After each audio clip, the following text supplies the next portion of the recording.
Hi, class. My name is Kim, and I will do my presentation on how human behavior is the primary cause of global warming and how the 7 ways of thinking give humans a basis for effective and conscientious behavioral change.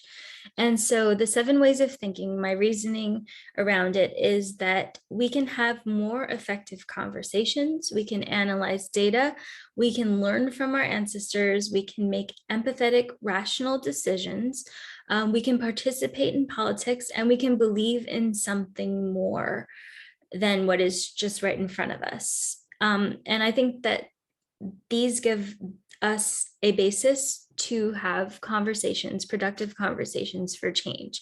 And so that is how my reasoning relates to the 7 ways of thinking.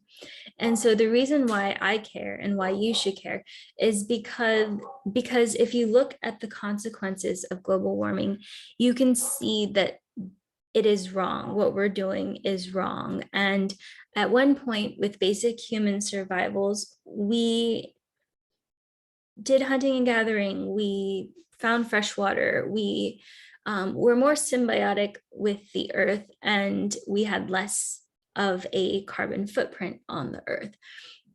But now in modern times, we have money, and so we have a less of a connected relationship, and it is that barrier between us kind of disconnects, and our wants and needs and desires overtake our rationalization. And so logically, we need to think, is this ethical or is this unethical? Are we doing things from a place of power and greed, or are we doing things from a place of wisdom and compassion? And use logic to rationalize our behaviors and to decide whether or not they are ethical, right or wrong. And so with the details, the statistics and causes and effects, we can see that the IPCC has put out their assessment report and has said that humans are unequivocally the primary reason for global warming. Our carbon footprint is too big. It's causing the Earth's temperature to rise, and it's causing more natural disasters more frequently. And so we can see that hundreds of scientists from around the world have been volunteering their time to prove this hypothesis wrong. And with that, they found the right answer, which is that humans are the cause of this. And so politically, we are a representative democracy. And the politicians are supposed to be representing the popular need and vote. And so we should utilize that as best as we can, because we can see that things like boycotting or voting for people who will make a difference does make change happen.